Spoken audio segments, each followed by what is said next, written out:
Hello and welcome to another ZIVA VFX tutorial. In this video we're going to be looking at making a muscle fiber. So as you probably know, muscles in the real world are packed with fibers, and the fibers contract and allow you to do things like lift stuff and walk and chew, that sort of thing. And we can model that within ZIVA. So if I select a tissue object and then under the ZIVA menu come down to add simulation property and this time select muscle fiber. I'll just switch to default shading so you can see it more clearly. But ZIVA tries to guess the orientation of your muscle object. It usually does a pretty good job. And you can see that we got this fiber field here. And this represents the direction that the fiber is going to contract the tissue. And this is all fully editable after creation. So if I go onto the solver node, and then I'm just going to hide all attachments. Change that to none. So you can see in this part of the muscle, it's kind of got a nice fiber flow, but it gets a bit confused up here. The reason is that there's a map on the fiber that controls the direction of the fiber field. So it's really easy to edit that. So if I just isolate this for now, and then I'm just going to come down to Z fiber, and then I'm going to choose endpoints. And you can see that ZIVA's already painted one vertex perfectly white, and at the other end it's painted to black, and everything else is 0.5. So ZIVA uses those values to work out how to construct the fiber field. So you can have more than one vertex painted a certain color. So what I'm going to do is paint this vertex to be white as well. I'll use that mode. Alright, just those ones there. And now you can see that the flow has changed to be a bit nicer. So go back to 0.5 and I can do that sort of thing. And it doesn't matter too much up at this end of the muscle. You want the fiber field to be correct in most of it. You can also paint, just while we're here, you can also paint the weights of it. So just quickly, at the moment it's going to contract all over the surface of the tissue object, but you could tell it to just not contract anywhere except the belly if you wanted to do that. But really show those attachments. Cool. So when we made the fiber, we got the fiber node just like with attachments. And if we look at the attributes, we have two attributes that refer to strength.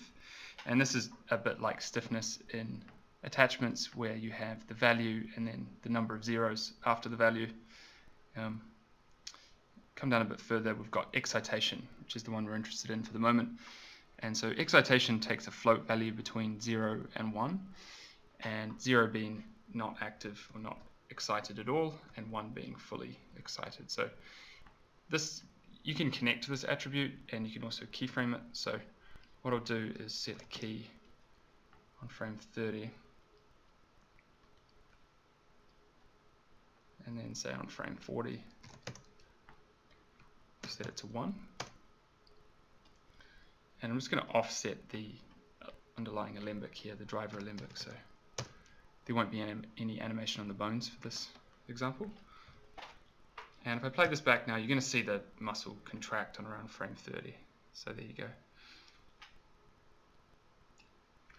So the whole muscle kind of tightens up, and the shape of it changes obviously. And you also get, ZIVA tells you that the fiber is active because the color changes as well. So for instance, and that's a useful debugging feature. So if we change the fiber strength to say 12 times 10 to the 1, it's not going to be strong enough to actually move the tissue. But you'll see that it is, it's fully activated, it's just not doing anything. So it's kind of a useful debugging feature. We can come in and set more keys here. Let me change that back.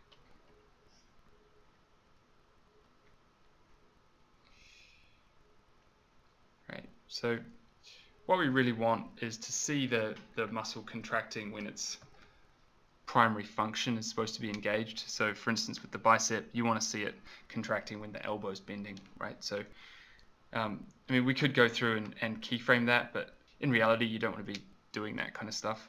You kind of want it to be automatic. So we have a built-in feature to do that. It's called line of action.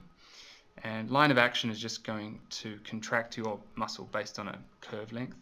So I'll just delete the keys off here first. And I'm going to shift my animation back so it's not offset anymore.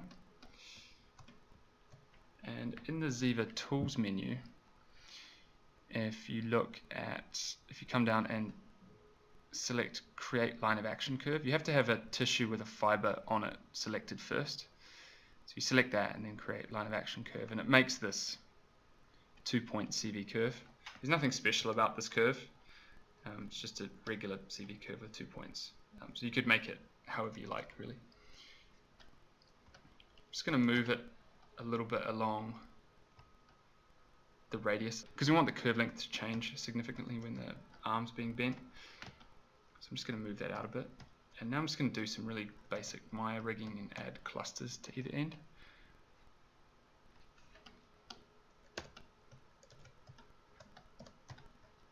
And then I'm just going to rivet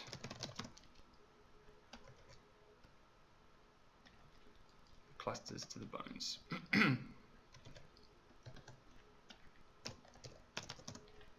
Oops.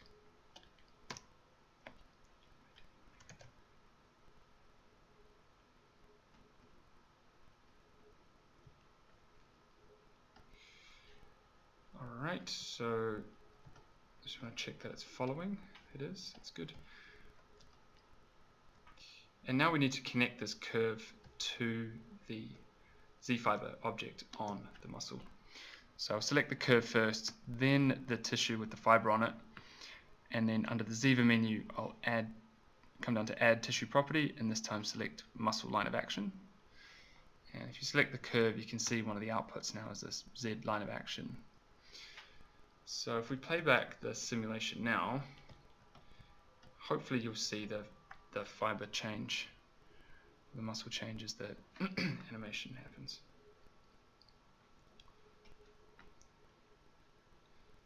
So you can see as the arm bends that the color of the fiber is changing. It's not quite getting fully activated. It probably would if the elbow bent even further up.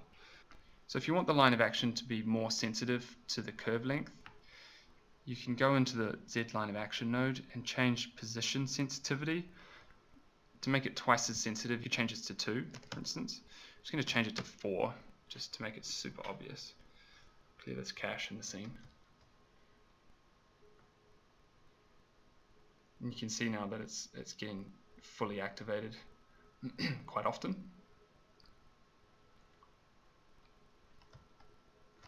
So I could then go and I could use the same curve, for instance, to fire the brachialis as well. So we can just go ahead and do that now. ZIVA, add fiber, muscle fiber, and then super quick, add muscle line of action. I'm going to change the second line of action to 4 as well. Let's clear that cache. So now you're going to see both fibers firing at the same time from the same line of action curve. So yeah, it's pretty quick to author all this stuff, and it's pretty powerful. It's all non-destructive. You can see all the nice jiggle effects are still in there, the sliding attachments, and you can see that when the muscle contracts as well, it becomes effectively more rigid. So, which is exactly what you would see in a real muscle. That is it for fibers for this video. As always, thanks very much for watching.